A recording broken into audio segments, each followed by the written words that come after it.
राधे राधे, हरे कृष्ण। ओम नमो भगवते वासुदेवाय। आप सभी श्रोताओं को देवउठान एकादशी की हार्दिक शुभकामनाएं। आज की इस वीडियो में हम सभी सुनेंगे देवउठान एकादशी के दिन सुनी जाने वाली 3 प्रमुख कथाएं। इनमें से जो भी कथा आप व्रत के समय सुनना चाहें वो सुन सकते हैं। तो आइए शुरू करते हैं। पहली कहानी के अनुसार एक बार एक राजा के राज्य में सभी लोग एकादशी का व्रत रखते थे। प्रजा तथा नौकर चाकरों से लेकर पशुओं तक को एकादशी के दिन अन्न नहीं दिया जाता था।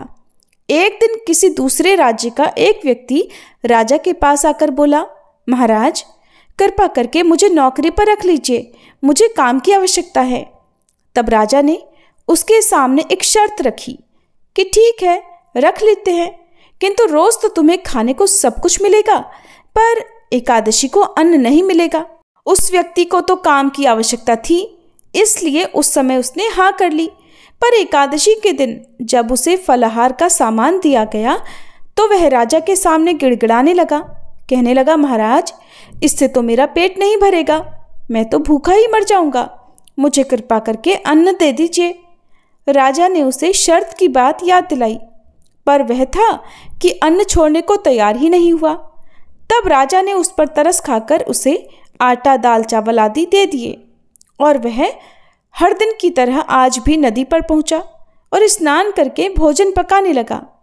जब भोजन पक गया तब वह भगवान को बुलाने लगा, पुकारने लगा, आओ भगवान, भोजन तैयार है। और उसके बुलाने पर पीतांबर धारण किए भगवान चतुर्भुज रूप में आ पहुँचे और प्रेम से उसके साथ भोजन करने लगे। भोजन आदि करके भगवान अंतर्ध्यान हो गए और वह अपने काम पर चला गया। 15 दिन के बाद अगली एकादशी को वह व्यक्ति फिर से राजा के पास जाकर कहने लगा, महाराज, अब की बार आप मुझे 2 गुना सामान दीजिएगा, उस दिन तो मैं भूखा ही रह गया था। राजा ने कारण पूछा तो उसने बताया कि महाराज, हम अकेले नहीं खाते, हमारे साथ तो भगवान भी खाते हैं, इसलिए हम दोनों के लिए ये सामान पूरा नहीं होता। ये बात सुनकर राजा को बड़ा आश्चर्य हुआ।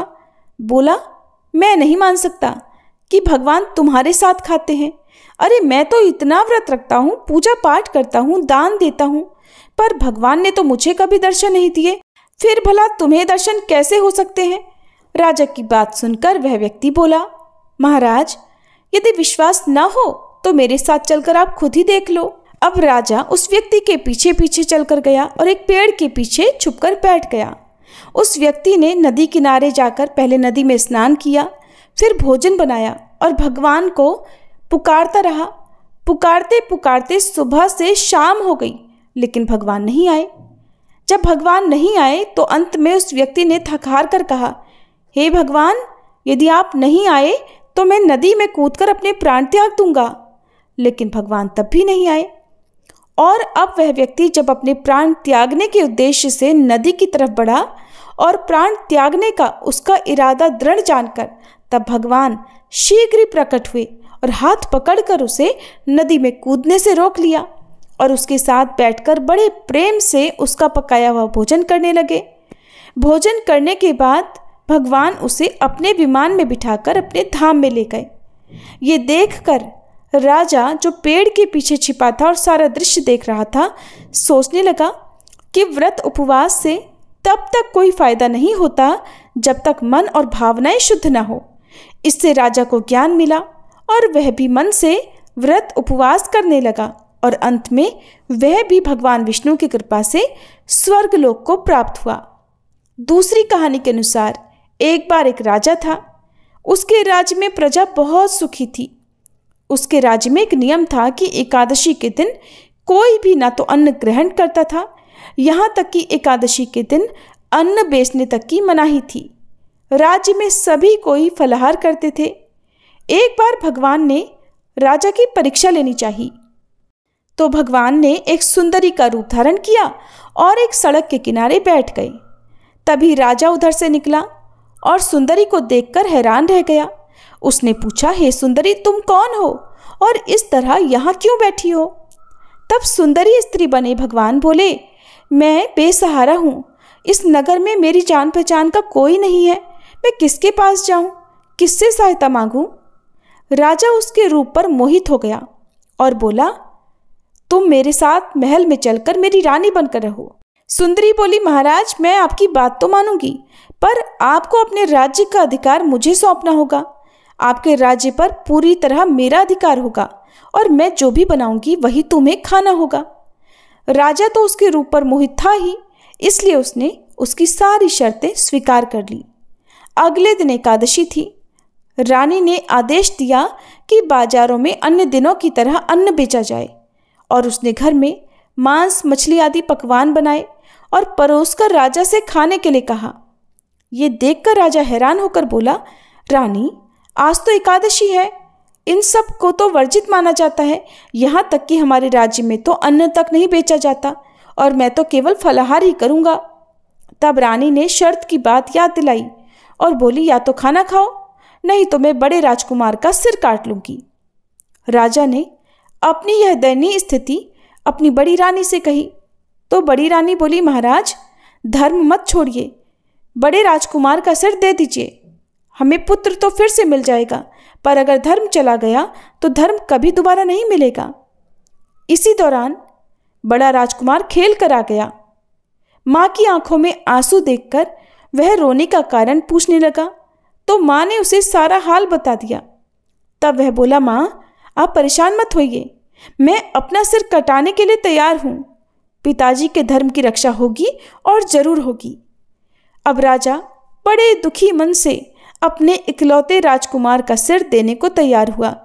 जैसे ही वह तलवार हाथ में लेकर काटने को चला, तभी रानी के रूप में भगवान विष्णु वहां प्रकट हुए और उसे दर्शन देकर कहने लगे, राजन, मैं तो तुम्हारी परीक्षा ले रहा था और तुम इस कठिन परीक्षा में पास हुए।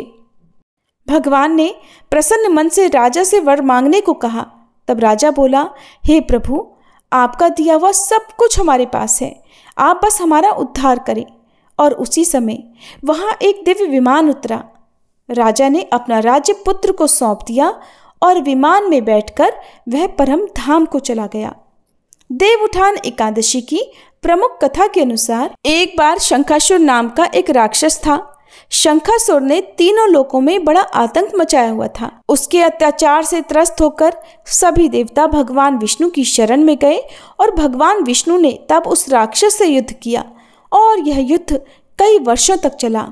युद्ध में वह असुर मारा गया और इसके बाद भगवान विष्णु विश्राम करने चले गए। कार्तिक शुक्ला एकादशी के दिन भगवान विष्णु की निद्रा टूटी और सभी देवताओं ने तब भगवान विष्णु की पूजा की थी। शिव पुराण के अनुसार पौराणिक समय में दैत्यों का राजा दंभ हुआ करता था। वह बहुत बड़ा विष्णु भक्त था। कई सालों तक उसके यहाँ संतान न होने के कारण उसने दैत्य गुरु शुक्राचार्य को अपना गुरु बनाकर उनसे श्री कृष्ण मंत्र प्राप्त किया। वह मंत्र प्राप्त करके उसने पुष्कर सरोवर में घोर तपस्या की। भगवान विष्णु उसकी तपस्या से प्रसन्न हुए और उसे संतान प्राप्ति का वरदान दे दिया। भगवान विष्णु के वरदान से राजा दंभ के यहाँ एक पुत्र ने जन्म लिया। उस पुत्र का नाम शंखचूर्ण रखा गया। बड़ा होकर शंखचूर्ण ने ब्रह्मा जी को प्रसन्न करने के लिए पुष्कर में घोर तपस्या प्रारंभ कर दी। उसकी तपस्या से प्रसन्न होकर ब्रह्मा जी ने उसे वरदान मांगने को कहा। तब शंखचूर्ण ने वरदान मांगा कि वह हमेशा अजर अमर रहे और कोई भी देवता उसे न मार पाए। ब्रह्मा जी ने उसे यह वरदान दे दिया और कहा कि वह बद्रीवन जाकर धर्मध्वज की पुत्री तुलसी, जो कि तपस्या कर रही है, उससे विवाह कर ले। शंखचूर्ण ने वैसा ही किया और तुलसी के साथ विवाह के बाद सुखपूर्वक रहने लगा। उसने अपने बल से देवताओं, असुरों, दानवों, राक्षसों, गंधर्वों, नागों, किन्नरों, मनुष्यों तथा त्रिलोकी के सभी प्राणियों पर विजय प्राप्त कर ली। वह भगवान श्री कृष्ण का परम भक्त था। शंखचूर्ण के अत्याचारों से सभी देवता परेशान होकर ब्रह्मा जी की शरण में गए और ब्रह्मा जी ने उन्हें भगवान विष्णु के पास जाने की सलाह दी। भगवान विष्णु ने कहा, शंखचूर्ण की मृत्यु भगवान शिव के त्रिशूल से ही होगी, अतः आप उनके पास जाएं। तब भगवान शिव ने चित्ररथ नामक गण को अपना दूत बनाकर शंखचूर्ण के पास भेजा। चित्ररथ ने शंखचूर्ण को समझाया कि वह देवताओं को उनका राज्य लौटा दे, परंतु शंखचूर्ण ने मना कर दिया और कहा कि वह महेश्वर से युद्ध करना चाहता है। भगवान शिव को जब यह बात पता चली तो वे युद्ध के लिए अपनी सेना लेकर निकल पड़े। इस तरह देवताओं और दानवों में घमासान युद्ध हुआ, परंतु ब्रह्मा जी के वरदान अनुसार शंखचूर्ण को देवता हरा नहीं पाए। भगवान शिव ने शंखचूर्ण का वध करने के लिए जैसे ही अपना त्रिशूल उठाया, तभी आकाशवाणी हुई कि जब तक शंखचूर्ण के हाथ में श्री हरि का कवच है और इसकी पत्नी का सतीत्व अखंडित है, तब तक इसका वध असंभव है। आकाशवाणी सुनकर भगवान विष्णु वृद्ध ब्राह्मण का रूप धारण कर शंखचूर्ण के पास गए और उससे श्री हरि कवच दान में मांग लिया। शंखचूर्ण ने वह कवच बिना किसी संकोच के दान कर दिया। इसके बाद भगवान विष्णु शंखचूर्ण का रूप बनाकर तुलसी के पास गए। शंखचूर्ण रूपी भगवान विष्णु ने तुलसी के महल के द्वार पर जाकर अपनी विजय होने की सूचना दी। यह सुनकर तुलसी बहुत प्रसन्न हुई और पति रूप में आए भगवान का पूजन और रमण किया। ऐसा करते ही तुलसी का सतीत्व खंडित हो गया और भगवान शिव ने उधर युद्ध में अपने त्रिशूल से शंखचूर्ण का वध कर दिया। इधर जब तुलसी को पता चला कि वे उनके पति नहीं हैं बल्कि वे तो भगवान विष्णु हैं, तब क्रोध में आकर तुलसी ने कहा कि आपने छल पूर्वक मेरा धर्म भ्रष्ट किया है, मेरे पति को मार डाला है, अतः मैं आपको श्राप देती हूँ कि आप पाषाण होकर धरती पर रहें। तब भगवान विष्णु ने कहा, देवी, तुम मेरे लिए भारतवर्ष में रहकर बहुत दिनों तक तपस्या कर चुकी हो।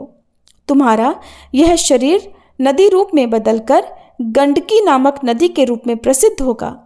तुम पुष्पों में श्रेष्ठ तुलसी का वृक्ष बन जाओगी और सदैव मेरे साथ रहोगी। तुम्हारे श्राप को सत्य करने के लिए मैं भी पाषाण अर्थात शालिग्राम बनकर रहूंगा। गंडकी नदी के तट पर मेरा वास होगा।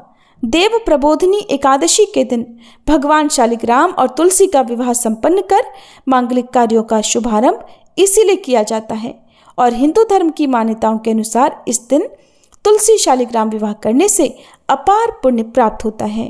ये थी देवउठान एकादशी के दिन सुनी जाने वाली प्रमुख कथाएं और इन कथाओं को सुनने का पुण्य कार्तिक मास में तभी पूरा मिलता है जब साथ में लपसी और तपसी की कहानी सुनी जाए, क्योंकि पूरे कार्तिक मास में हर कथा के अंत में लपसी और तपसी की कहानी अनिवार्य रूप से सुननी चाहिए। तो अब सुनिए लपसी और तपसी की कहानी। एक बार की बात है, एक लपसी था और एक तपसी था।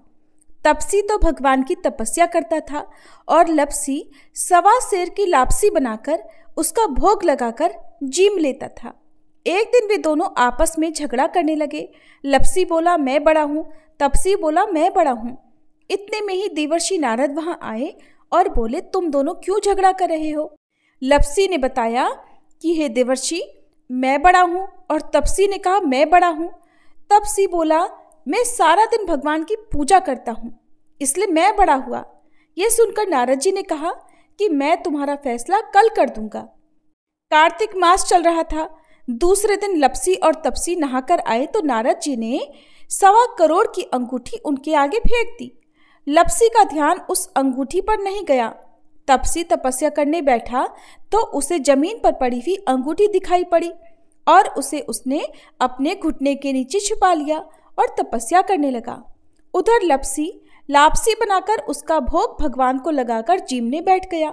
इतने में ही देवर्षि नारद वहां प्रकट हुए। उन्हें देखकर दोनों ने उन्हें प्रणाम किया और फिर दोनों ने एक साथ पूछा बताइए देवर्षि हम दोनों में से कौन बड़ा है। फिर तपसी ने एक बार फिर कहा कि मैं बड़ा हूँ। लपसी हाथ जोड़कर खड़ा रहा। तब देवर्षि ने कहा कि मैं अभी इस बात का निर्णय किए देता हूँ। फिर देवर्षि ने तपसी को इशारा किया और कहा कि तुम जरा अपना घुटना तो उठाओ। तब तपसी के घुटने के नीचे 1.25 करोड़ की अंगूठी निकली, जिसे देखकर नारद जी बोले ये अंगूठी तूने चुराई है, तुझे तेरी तपस्या का फल नहीं मिलेगा। तब तपसी बोला हे नारद जी मेरी तपस्या का दोष कैसे दूर होगा। नारद जी ने कहा रोटी बनाकर बाटियां नहीं बनाया तो फल तुझे मिलेगा, ब्राह्मण जिमाकर दक्षिणा नहीं दी तो फल तुझे मिलेगा, साड़ी देकर ब्लाउज नहीं दिया तो फल तुझे मिलेगा, और जो दिए से दिया जलाए उसका फल तुझे मिलेगा। सब व्रत त्योहारों की कहानी सुनने के बाद जो तेरी कहानी ना सुने उसका फल तुझे मिलेगा। तब से लपसी तपसी की कहानी सुनी और सुनाई जाती है। कहानी सुनने के बाद कहा जाता है, लपसी को फल लपसी न हो जियो, तपसी को फल तपसी न हो जियो, महा की कहानी कथा को फल महाने हो जियो। ये थी लपसी और तपसी की कहानी। सभी प्रेम से बोलिए कार्तिक के ठाकुर राई दामोदर जी की जय।